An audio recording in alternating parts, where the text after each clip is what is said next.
की आज़ादी के 275 सालों में कोई नेता संसद भवन को उड़ाने की बात करके जमानत पे आया, ये आपके लिए बड़ी बात है। अब तक भगत सिंह भी नहीं छूट पाए, भगत सिंह जी को भी फांसी हुई, अफजल गुरु को भी फांसी हुई, जहाज में पकड़ाने इसका मुकदमा सरकार ने वापस लिया। लेकिन किशोर समृद्धि क्यों छूटा जानते हो? क्योंकि किशोर समृद्धि आपके वोटों से विधायक बना था, वो जननेता है। किशोर समृद्धि की सारी मांगे जनता की मांगे थी और किशोर समृद्धि की नीयत देश की किसी संसद को अपमानित करने की नहीं थी, देश के राजनीतिक सम्मान को अपमानित करने की नहीं थी। देश में जो सरकार चल रही है, संसद में जो सरकार चलती है, वो सरकार निरंकुश हो गई है। वो सरकार जनता की बातें नहीं सुनती है। उस सरकार को जगाने के लिए मैंने आंदोलन किया और बहुत से लोग मध्य प्रदेश से मुझसे मिलने आए, मुंजारी जी भी यहाँ से मिलने आए थे, काफी लोग मिलने आए।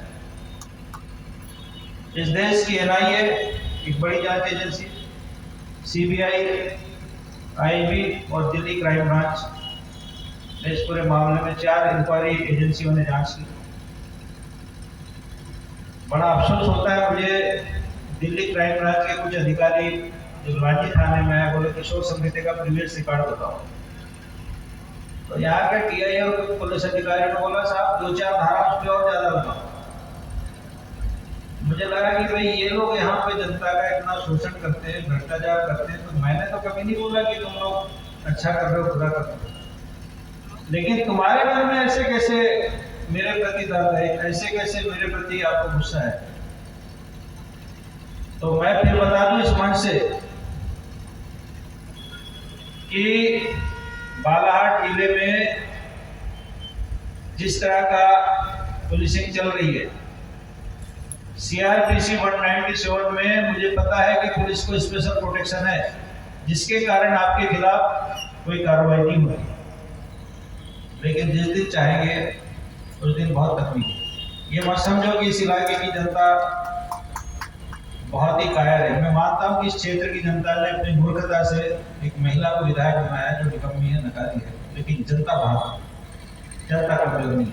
जनता को लगा कि भाई ये जो हमारे बीच के जो पुरुष नेता हैं ये फेल हो गए हैं, इसलिए महिला को जीता और महिला मीठी मीठी बातें करके आपको गुमराह करने का काम कर रही है। कोई भी जंग नहीं जीती जाती, बिना लड़ाई के कोई जंग नहीं जीता जाता। इतिहासकार है ना हमारे यहाँ पे, बहुत सारे इतिहास के जानने वाले लोग। मुझे पता है इतिहास में कहीं लिखा है किसी कायर की फौज ने कोई किला जीता हुआ लिखा है? कायर कमजोरों की फौज ने कोई किला जीता कभी सुना? जब भी कोई लड़ाई जीती है तो बहादुरों ने जीती है, योद्धाओं ने जीती है। लेकिन मुझे बड़ा अफसोस होता है इस इलाके में लोग बहादुरों का सम्मान नहीं करते, कायरों का सम्मान करते। मैं पुलिस सभा से लानी क्षेत्र की जनता की ओर से उस दिवंगत आत्मा को श्रद्धांजलि देता हूँ। ये हमारी बड़ी चूक है आज की सभा में, और हम इस क्षेत्र की जनता से और ये जो भी गलती है उसके लिए हम सबसे माफी चाहते हैं। साथियों, पूरी दुनिया में बदलाव होता है, परिवर्तन होता है। रानी नगर पंचायत का चुनाव था, उस समय हमारे यहाँ पे इसी मंच के बाजू में सुरेंद्र पांडे जी, उन्होंने भी सुसाइड किया। हमारे बीच के लोग लांजी में भी काफी सुसाइड हुआ। इसकी मूल वजह जानते हो क्या है? इस क्षेत्र में पूरे बालाहाट जिले में भयंकर गरीबी, भुखमरी और बेरोजगारी, और जहाँ गरीबी, भुखमरी, बेरोजगार होता है, बेरोजगारी होती है, वहां पे नक्सलवाद होता है। नक्सलवाद कहाँ पे पैदा होता है? जहाँ गरीबी, भुखमरी, बेरोजगारी। अभी मध्य प्रदेश की विधानसभा में आपके क्षेत्र के विधायक ने एक सवाल उठाया, कहा कि हमारे क्षेत्र में नक्सलवाद बढ़ रहा है और आपकी सरकार क्या कर रही है? तो गृह मंत्री ने बड़ा जबरदस्त जवाब दिया। गृह मंत्री नरोत्तम मिश्रा ने कहा कि जब इस प्रदेश में कांग्रेस की सरकार होती थी तो नक्सलवादी मंत्रियों को और विधायकों को उनके घर में घुस के मारते थे। और अब हमारी सरकार है तो हम नक्सलवादियों को उनके जंगल में घुस के मारते, इतना फर्क है। मेरा बोलने का मतलब नहीं है, मेरा बोलने का मतलब है कि समय, स्थान और पात्र, किस समय कैसी बात, किस व्यक्ति के सामने कैसी बात, किस स्थान पे कैसी बात। मैं मानता हूं कि नक्सलवाद ने आपके परिवार में आपके पिताजी का जो आपके वहां पे क्षति हुई है उसके लिए इस प्रदेश का नक्सलवाद, लेकिन उस समय सरकार किसकी? उस समय कांग्रेस की सरकार थी। और कांग्रेस की सरकार के रहते यदि एक मंत्री को उसके घर में घुस के मारा जाए तो उस सरकार को बर्खास्त करना चाहिए, क्योंकि सरकार का फेल्योर है। उसके बाद इस क्षेत्र की जनता ने उस मंत्री की पत्नी को 2 बार विधायक बनाया, कभी उसने विधानसभा में अपनी पति की हत्या का सवाल नहीं उठाया। 10 साल में इस लड़की ने कभी अपने पिताजी की हत्या पे सवाल नहीं उठाया। तो जो अपने घर परिवार पे सवाल नहीं उठाते वो आपकी हमारी क्या बात करेंगे? जिनको अपने पिताजी के मरने का दुख नहीं हो वो आपकी हमारे बच्चों को, परिवार पे, उन पे क्या बात करेंगे? ये लोग बेरोजगार लोग जिनको आप लोगों ने इस क्षेत्र में विधायक बना दिया, इनको एहसास ही नहीं है कि आप क्या करेंगे, आपके इलाके क्या स्थिति होगी। बाबू पैसे नहीं देता, 10-10 दलाल तहसीलदार के यहाँ बैठे, कल तहसीलदार का आज फैसला आ रहा है तुम्हारे पक्ष में, किसी ने पैसा दिया तो फैसला उसके पक्ष में। वही हालत एसडीएम की। मेरा कहना जो सरकारी तंत्र है अगर यही लूट का काम करेगा तो फिर कौन बचेगा, किसको कौन बचाएगा? तो चिटफंड के मामले में जैसी हमारी कल गाड़ी चली तो एक कोई पत्रकार उसने लिखा कि ये डबल मनी का खलनायक कौन। तो मैंने बोला मेरे घर में तो सीबीआई ने 2 बार 3 बार छापा मारी, तुम भी आ जाओ एक बार और मार लो छापा, कोई बहुत बड़ी बात नहीं। सवाल यह है कि तुम अपना ट्रैक्टर भी नहीं छुड़वा पाते हो। जब तुम्हारा ट्रैक्टर पकड़ा था, तुम्हारी पत्नी के नाम पे ट्रैक्टर था, तो मेरे घर में औरत की तरह होते थे, आज तुम इतने बड़े होते। मैं नहीं छुड़वाया था तमाम चीज। जिंदगी के आखिरी पड़ाव में तुम किस नेता को चुनौती दे रहे हो? जो नेता जिसने पूरा जिंदगी जनता पे लगा दिया उसको चुनौती दे रहे हो, जिसने घर नहीं बनाया। जब मैं अभी जेल में था तो मेरे पास जमानत कराने पैसे नहीं थे, बड़े बड़े लोग थे मेरे पास। मुंबई का पुलिस कमिश्नर भी था, अगस्ता वेस्टगेट का विनोद खेतान भी था, इंडस बिल्डर था, तो बिल्डर पता नहीं कितने सारे लोग इस देश के बड़े बड़े लोग मेरे साथ जेलों में थे। और बड़ी बड़ी गैंग थी, मैंने जेल से आधी गैंग को खत्म किया हूँ दिल्ली। लारेंस बिश्नोई, नीरज बावरिया, काला जठेरी, ऐसे पता नहीं कितनी गैंग होगी जिसको जिनका पैरेलल सरकार चलती थी जेल के भीतर, जिनकी पैरेलल गवर्नमेंट दिल्ली में चलती थी, जिन दिल्ली के व्यापारियों का रहना मुश्किल था। मैंने जेल से बैठे बैठे अमित शाह को चिट्ठी लिखा, सारे जितने भी गैंगस्टर हैं सबके खिलाफ एनआईए की कार्रवाई। गुजरात में आ सकता है तो किशोर समृद्धि कहीं भी जाए साथ रहने वाला नहीं है, ऐसा नहीं है, हमें डर नहीं लगता दुनिया। मेरा कहना है कि पुलिस ने इस इलाके में बड़ी छापेमारी की, चिटफंड कंपनियों के खिलाफ बड़ी कार्रवाई की। पुलिस क्या स्पेशल, इनको कोई, पुलिस भी तो संविधान से चलती है ना। मैं बालाघाट के एसपी से पूछना चाहता हूँ, कानून की बात तुम करते हो, कानून की बात हम भी करते हैं। जितने घरों में आपने छापेमारी की, क्या उन घरों के सर्च वारंट आपने लिए? पहला जवाब। जितने घरों में आपने छापेमारी की उसके बाद जो माल जब्त हुआ, जो पैसा जब्त हुआ, उसका पंचनामा आपने बनाया? किसी का पंचनामा बनाया? पूछो सारे पत्रकार लोगों, मैं आपसे पूछ रहा हूं।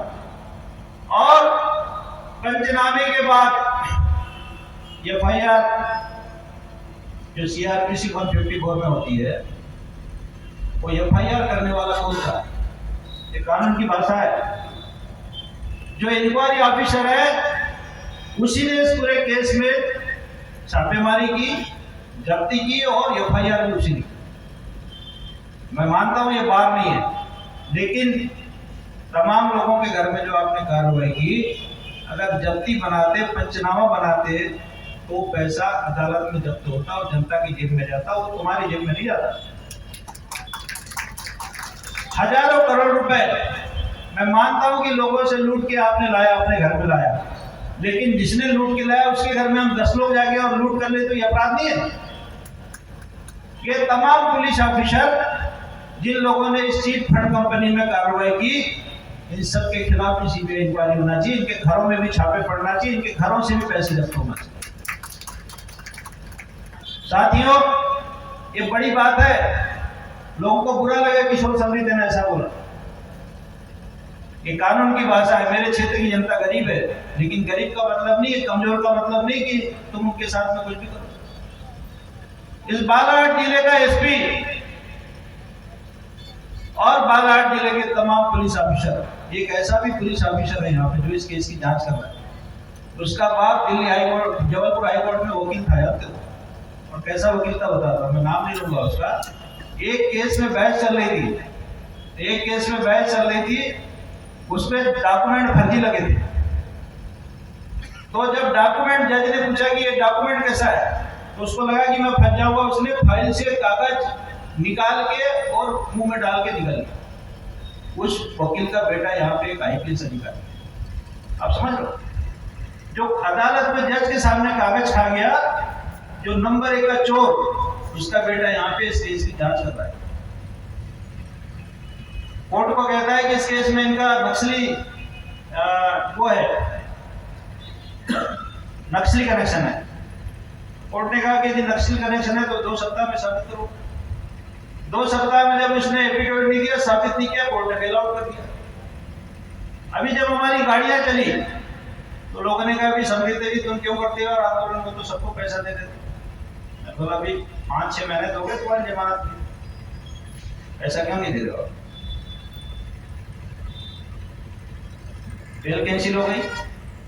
इसलिए बेल कैंसिल हो गई कि इस पूरे बेल में एक जज साहब को बदनाम किया कि 10 करोड़ रुपए की जमानत। उस जज साहब के नाम पे एक पत्रकार ने पैसा खा गया, एक वकील ने पैसा खा गया। जज साहब चिढ़े हुए थे। किशोर समृद्धि की पिटीशन लगी। जज साहब हमारे वकील के मित्र थे, 1 मिनट में उन्होंने बेल कैंसिल किया, और सरकार ने भी करीब लगभग 12 लोगों के खिलाफ बेल कैंसिलेशन का एप्लीकेशन दिया।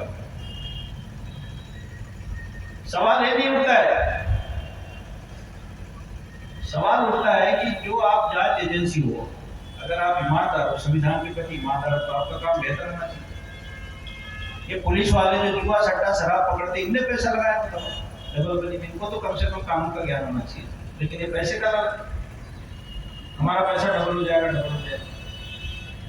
गांव की ये हमारी माता है, छोटी छोटी कम पढ़ी लिखी, लोगों ने इनको बताया माता जी तुम्हारा पैसा डबल हो जाएगा। तो जितने भी इलाके के स्व सहायता समूह की हमारी महिलाएं, गरीब महिलाएं, दिन भर यहाँ काम करती, वहां काम करती, उनको लगा कि चलो हमारा पैसा डबल हो जाएगा, उन्हें भी लगा दिया पैसा।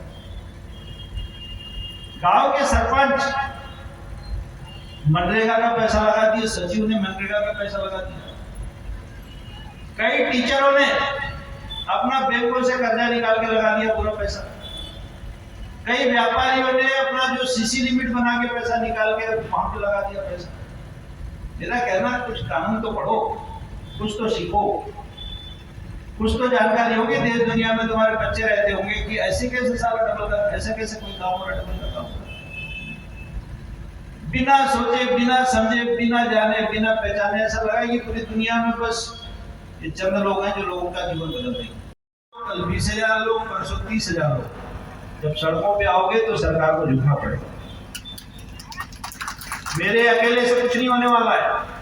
मुझे तो बड़ी उम्मीद थी कि आज इतना बड़ा मीटर है तो लोग आएंगे, तो बहुत से लोग तो पुलिस के डर से नहीं आएंगे, हम लोग कहीं पुलिस ना पकड़ ली। कई एजेंट लोग नहीं आए, कई लोग, पुलिस ने भी कई जगह खबर किया, कई उनके दलालों ने खबर किया। मेरा कहना, ये आपके हक की लड़ाई है, ये आपके हक और अधिकारों की लड़ाई, जिसमें आपको सामने आना पड़ेगा। आपने सुना होगा कि उड़ीसा में नवीन पटनायक की गवर्नमेंट एक बीजू जनता दल की। सबसे ज्यादा चिट फंड कंपनियां इस देश में थी, कहीं सबसे ज्यादा सक्रिय रही है तो मध्य प्रदेश में रही है, राजस्थान में रही है, उड़ीसा में रही है, झारखंड में रही है और छत्तीसगढ़ में। इन राज्यों में सबसे ज्यादा गरीबी, सबसे ज्यादा भुखमरी, सबसे ज्यादा बेरोजगारी। हर महीने का 75 लाख रुपए दूंगा, तो कहाँ से देगा लाने की? पहले का टीआई बनने के लिए लोग पैसा दे रहे थे एसटी को, किरनापुर का टीआई बनने के लिए लोग पैसा दे रहे थे। मेरा कहना, आपको सरकार तनख्वाह देती है ना, आपको वर्दी और हथियार इसलिए थोड़ी देती है कि लूटो खाओ, लूट के लाओ, लूट के खाओ, इसलिए थोड़ी कि बस कहीं भी पिस्टल दिखाए, कहीं भी अपना वर्दी निकाले, मैं हवलदार हूँ, मैं सिपाही हूँ, बता तेरी गाड़ी, खुद ने हेलमेट नहीं पहना, हेलमेट का चालान काट रहा, खुद नहीं पहन रहा है, खुद के पास हेलमेट नहीं, पहले खुद पहनो हेलमेट। तुम्हारे पास गाड़ी के पेपर होना चाहिए, खुद के पास होना चाहिए। कहीं भी लगा दिए, कहीं भी वसूली कर रहे हैं। एसपी का आदेश है, कोई आदेश नहीं, इनके पास फर्जी, सबसे ज्यादा जो चालान की रसीदें फर्जी होती इन्हीं के पास, फर्जी छपवाते हैं और जनता की अवैध वसूली का काम। तो साथियों, इस सारे सिस्टम को ठीक करने के लिए 10 साल लग गया। पार्टी के बैनर पे पहली सभा है, अभी हमारी पार्टी का सिंबल भी आ जाएगा और धीरे धीरे हम काम शुरू करेंगे। 12 अगस्त को हमारा रजिस्ट्रेशन आया। पूरे मध्य प्रदेश में हम चुनाव लड़ेंगे, हरियाणा में चुनाव लड़ेंगे, राजस्थान में लड़ेंगे, छत्तीसगढ़ में लड़ेंगे। तो काम कोई मुश्किल नहीं। आपके गांव से जो पार्टी खड़ी होती है वो पार्टी भी इस देश में राज कर सकती है, क्योंकि आपका इंजन मजबूत है, आपका इंजन धुआं मारने वाला नहीं है।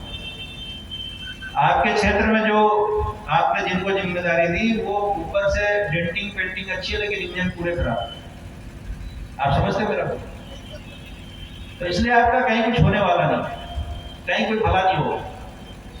लेकिन यदि आप लड़ोगे, यदि आप संघर्ष करोगे तो आपकी जीत। ये आंदोलन मैं गांव-गांव आऊंगा, गांव में लोगों से जो चेक होते ना उनकी फोटो कॉपियां जमा करवाऊंगा और आप सबको लेके फिर एक बार बालाड में धाओ बोलेंगे, फिर भोपाल में धाओ बोलेंगे, दिल्ली में धाओ।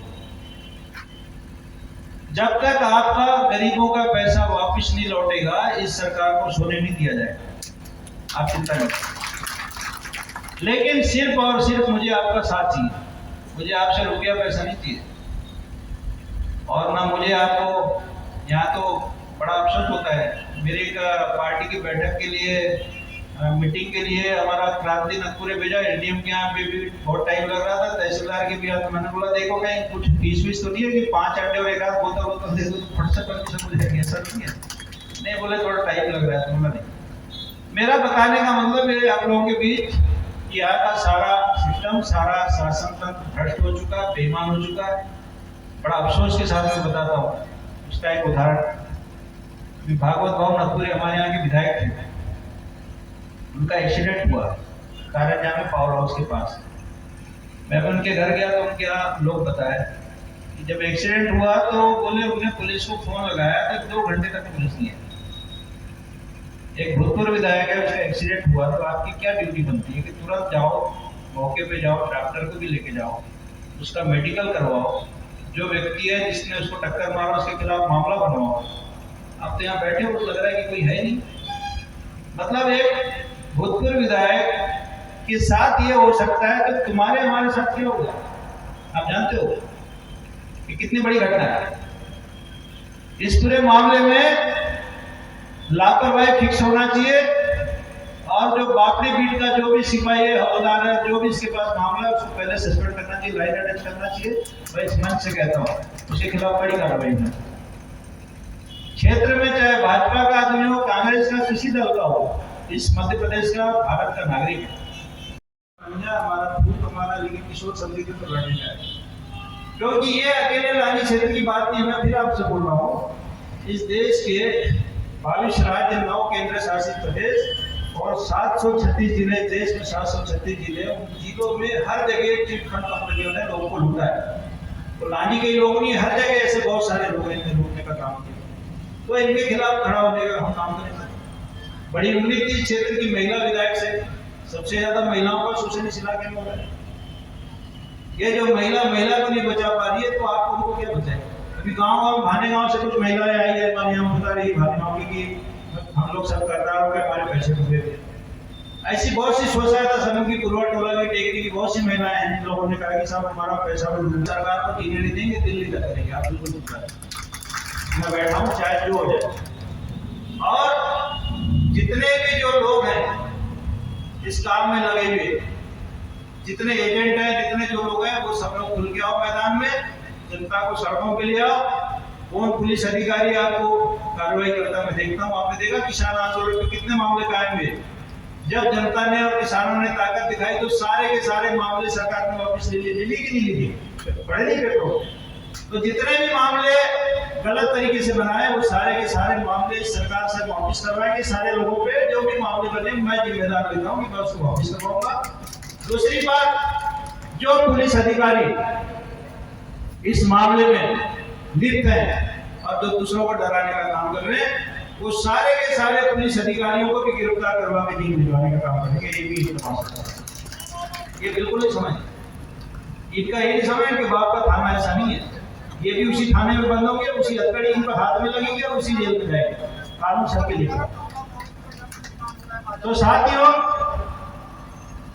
आपको इस आंदोलन को पूरी ताकत से लगना है। अभी तो आप लोग डर के मारे बुद्धिवर लोग आए, 100, 200, 500 इसको बोलते हैं मनोरंजन करने आया। इस अमृत आया बहुत दिन में भाषण दे रहा, पता नहीं क्या बोलेगा क्या नहीं बोलेगा, मजे में। लेकिन अगली बार अब आपको जब बुलाया जाएगा तो ये संख्या 10,000, 20,000 होगी। और फिर यहाँ से हम चल के एडीएम का दफ्तर भी घेरेंगे, थाने को भी घेरेंगे, थाना और एडीएम दोनों घेरेंगे। लेकिन अभी हमारी संख्या कम है। इस संख्या को 10 गुनी 20 गुनी करो। इसी भीड़ को ले जाके फिर हम बालाघाट में कलेक्ट्रेट को घेरेंगे।